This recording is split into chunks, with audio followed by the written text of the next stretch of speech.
فاس تطلق ورشا استراتيجيا ب200 مليون درهم لتحصين المدينة من الفيضانات وإعادة تأهيل وادي المهراز، بقلم الأستاذة فتيحة شاطر. وقبل المتابعة لا تنسوا دعم القناة بالإعجاب والاشتراك وتفعيل زر الجرس.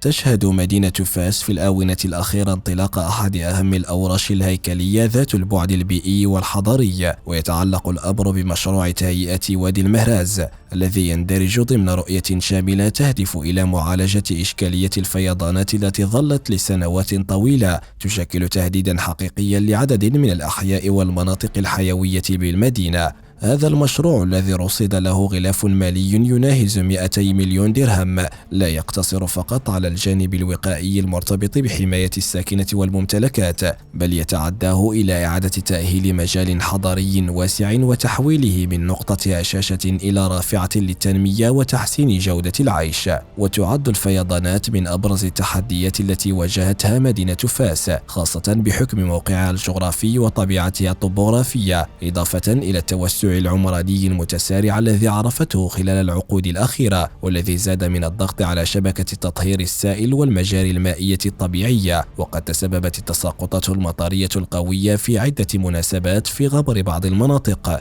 مخلفة أضرارا مادية جسيمة ومعاناة متكررة للساكنة، ما جعل التدخل البنيوي ضرورة ملحة بدل الاكتفاء بحلول ظرفية أو ترقيعية. ويهدف مشروع تهيئة وادي المهراز إلى حماية ما يقارب 45 هكتارا من المناطق المعرضة للفيضانات عبر تأمين المجرى المائي للوادي وتقويته بمنشآت وقائية قادرة على استيعاب تدفقات المياه خلال فترات الذروة. ويأتي هذا الورش في إطار برنامج متكامل لحماية مدينة فاس من مخاطر الفيضانات، يشمل أيضا إنجاز المجمع الرئيسي للمياه العادمة لوادي فاس إلى جانب مجمعي وادي الميت ووادي الحمر على امتداد إجمالي يصل إلى حوالي 8 كيلومترات، ما من شأنه تعزيز قدرة الشبكة على تصريف المياه والحد من الاختناقات التي كانت تتسبب في فيضانات متكررة. وقد خصص جزء مهم من الميزانية مرصودة لهذا المشروع لإنجاز دراسات تقنية وهيدرولوجية دقيقة تأخذ بعين الاعتبار الخصوصيات الطبيعية والعمرانية للمنطقة، وتضمن اعتماد حلول مستدامة وفعالة على المدى الطويل، وتشمل الأشغال إلى جانب تأمين المجرى المائي إنجاز منشآت حماية مثل الجدران الداعمة وقنوات تصريف إضافية، بما يضمن التحكم في تدفق المياه وحماية المناطق السكنية المجاورة. ولا يقتصر هذا المشروع على البعد التقني والهندسي، بل يحمل في طياته رؤية حضارية متكاملة تروم إعادة إدماج وادي المهراز في النسيج العمراني للمدينة. ففي هذا الإطار سيتم إحداث طريق بمحاذاة الوادي، ما سيساهم في تحسين الربط الطرقي وتخفيف الضغط على بعض المحاور الحيوية، كما سيتم إنجاز مسارات مخصصة للراجلين ومناطق خضراء وفضاءات للترفيه والاستجمام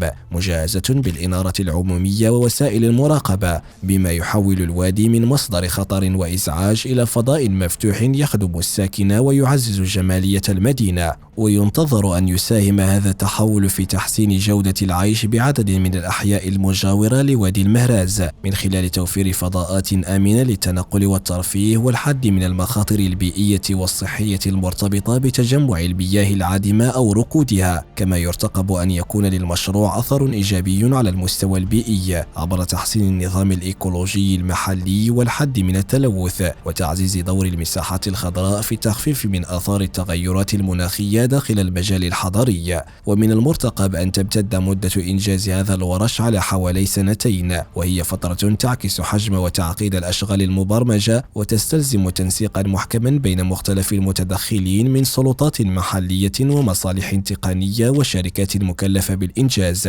ويعول على هذا المشروع ليشكل نموذجا للتدخلات المندمجة التي تجمع بين الوقاية من الكوارث الطبيعية والتخطيط الحضري والتنمية المستدامة في مدينة ذات قيمة تاريخية وحضارية كبرى مثل فاس. وفي سياق أوسع يندرج هذا المشروع ضمن الجهود الوطنية الرامية إلى تعزيز قدرة المدن المغربية على التكيف مع التغيرات المناخية والحد من مخاطر الفيضانات التي باتت تشكل أحد أبرز التحديات البيئية في السنوات الأخيرة، كما يعكس إرادة حقيقية في الانتقال من منطق التدبير الاستعجالي للأزمات إلى منطق الاستباق والتخطيط طويل الأمد، بما يضمن حماية الأرواح والممتلكات ويعزز جاذبية المدن وقدرتها على استقطاب الاستثمارات وتحقيق تنمية متوازنة. وبذلك فإن مشروع تهيئة وادي المهراز لا يمثل مجرد ورش تقني لحماية مدينة فاس من الفيضانات، بل يشكل خطوة استراتيجية لإعادة الاعتبار لمجال حضري مهم وتحويله إلى رافعة للتنمية البيئية والاجتماعية، بما ينسجم مع طموحات المدينة وساكنتها في العيش في فضاء حضري آمن منظم ومستدام.